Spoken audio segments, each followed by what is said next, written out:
Data type কি? নামটা দেখেই আমরা বুঝতে পারতেছি যে এখানে কি দুইটা ওয়ার্ড আছে। একটা ওয়ার্ড হচ্ছে ডেটা আর একটা হচ্ছে টাইপস। তার মানে কি ডেটা, ডেটার টাইপ বা ডেটার কি কি টাইপ হতে পারে। এখন ডেটা কি বলতে গেলে সব কিছুই ডেটা। এই যে আপনি স্ক্রিনে যা দেখতে পারতেছেন সবই ডেটা। আমি যে কথা বলতেছি আপনারা অ্যাজ অডিও হিসেবে শুনতেছেন, এগুলাও ডেটা। যে কোনো ইমেজ আপনি যদি দেখেন, যে কোনো ভিডিও, যে কোনো কিছু, এনিথিং, সেগুলা কি ডেটা। সবই ডেটার মধ্যে কনসিডার করা যায়। স্ট্যাটিস্টিক্সের ভাষায় সবই ডেটা।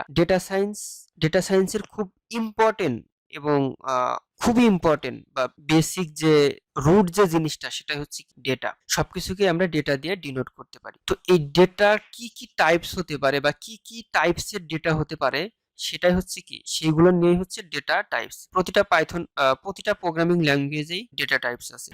ইনিশিয়ালি ডেটা কয় ধরনের হতে পারে? বেসিক্যালি আমরা এটা দুই ভাগে ভাগ করতে পারি। একটা হচ্ছে নিউমেরিক্যাল ডেটা আর একটা হচ্ছে নন নিউমেরিক্যাল ডেটা।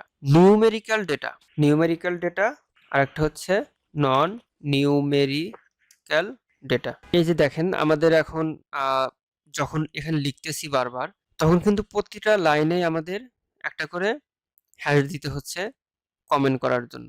এই কাজটাই আমরা যদি একবারে করে নেই, মাল্টিপল লাইন কমেন্টের মতো করে বা as a multiple line comment, আমরা জাস্ট 3টা করে কোটেশন মার্ক দিয়ে দিলেই এবং 3টা কোটেশন মার্কের মধ্যেই আমরা যা কিছুই রাখবো না কেন সেগুলো মাল্টিপল লাইন কমেন্ট হয়ে যাবে। ওকে, আমরা দেখলাম হচ্ছে ডেটাকে আমরা ইনিশিয়ালি দুই ভাগে ভাগ করতে পারি, নিউমেরিক্যাল ডেটা, নন নিউমেরিক্যাল ডেটা।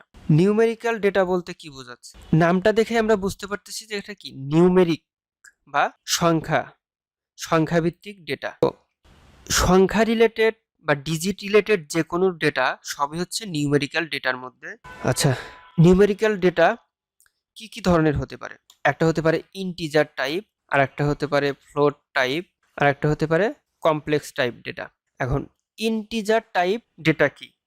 ম্যাথমেটিক্যাল টার্মে আপনারা হচ্ছে ম্যাথমেটিক্যালি যে ইন্টিজার টাইপ ডেটা সেটাই আসলে বোঝানো হয়েছে। মাইনাস ইনফিনিটি থেকে পজিটিভ ইনফিনিটি পর্যন্ত যে সংখ্যাগুলোকে যে সংখ্যাগুলো পূর্ণ সংখ্যা, অর্থাৎ সাপোজ -3, -1, -7, 0, 1, 5, 10 সবই ইন্টিজার টাইপ ডেটা।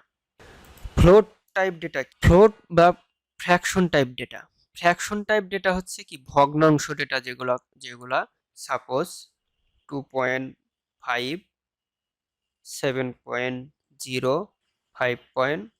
আচ্ছা, কমপ্লেক্স টাইপ ডেটা কি? কমপ্লেক্স টাইপ ডেটা হচ্ছে এখানে দুইটা পার্ট আছে আসলে, একটা হচ্ছে রিয়াল পার্ট আর একটা হচ্ছে ইমাজিনারি পার্ট। এই দুইটা পার্ট মিলে কমপ্লেক্স টাইপ নিউমেরিক্যাল ডেটা হয়। যেমন যে কোনো সংখ্যার সাথে ইন্টিজার বা ফ্লোট, সেটার সাথে যদি জে থাকে তাহলে সেটা হয়ে যাবে কমপ্লেক্স টাইপ ডেটা।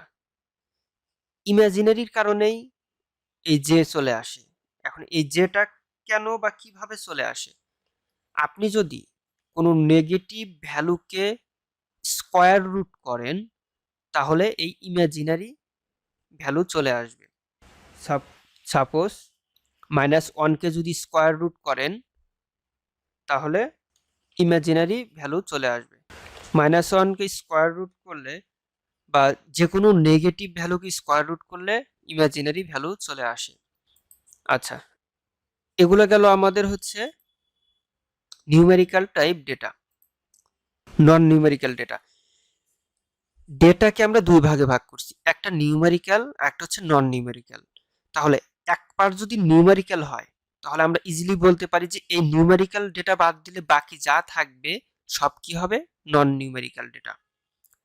এখন নন নিউমেরিক্যাল ডেটার মধ্যে কি কি পড়তে পারে? স্ট্রিং পড়তে পারে, সিকোয়েন্স টাইপ ডেটা পড়তে পারে, তারপরে পড়তে পারে হচ্ছে ম্যাপিং টাইপ ডেটা পড়তে পারে, সেট টাইপ ডেটা পড়তে পারে, অথবা আরেকটা ডেটা টাইপ আছে নান টাইপ, এটাকে বলাই হয় নান টাইপ। এগুলার প্রতিটা নিয়েই আমরা আস্তে আস্তে পরবর্তীতে জানার চেষ্টা করব। স্ট্রিং টাইপ ডেটা কি? আমরা গতদিন একটা যখন প্রোগ্রাম রান করলাম তখন প্রিন্টের ভিতরে যেটাই লিখছিলাম ডাবল কোটেশন দিয়ে বা ডাবল কোটেশন দিয়ে আমাদের যত কিছু লিখছি বা লিখতে হয় সবগুলো স্ট্রিং টাইপ ডেটা, যেমন পাইথন উইথ ডিটেকশন, এইটুকু যে লিখলাম এটা কি একটা স্ট্রিং টাইপ ডেটা হয়েছে এখানে। Sequence type data, sequence type ডেটার মধ্যে কি হতে পারে? সিকোয়েন্স টাইপ ডেটার মধ্যে হতে পারে লিস্ট, টুপল, এগুলো এক একটা প্রত্যেকটা কিন্তু এক একটা কি ডেটা টাইপ। আর এই যেমন এখন লিখলাম লিস্ট, টুপল, এগুলো আবার আলাদা এক একটা মেজর কনসেপ্ট। এগুলোর জন্য আমাদের হচ্ছে আবার প্রত্যেকটা আলাদা আলাদা ভাবে আবার পড়তে হবে, স্টাডি করতে হবে। এর ভিতরে অনেক কাজ আছে, তো ওগুলো আমরা পরবর্তীতে দেখবো আর কি। লিস্ট নিয়ে আমাদের একটা ক্লাস থাকবে, টুপল নিয়ে ক্লাস থাকবে, আবার হচ্ছে যে ম্যাপিং যে লিখেছি ম্যাপিং এর মধ্যে ডিকশনারি আছে, ডিকশনারি নিয়ে ক্লাস থাকবে। ম্যাপিং এর মধ্যে হতে পারে ডিকশনারি, দেন আছে হচ্ছে সেট টাইপের ডেটা, আর একটা হচ্ছে নান টাইপের।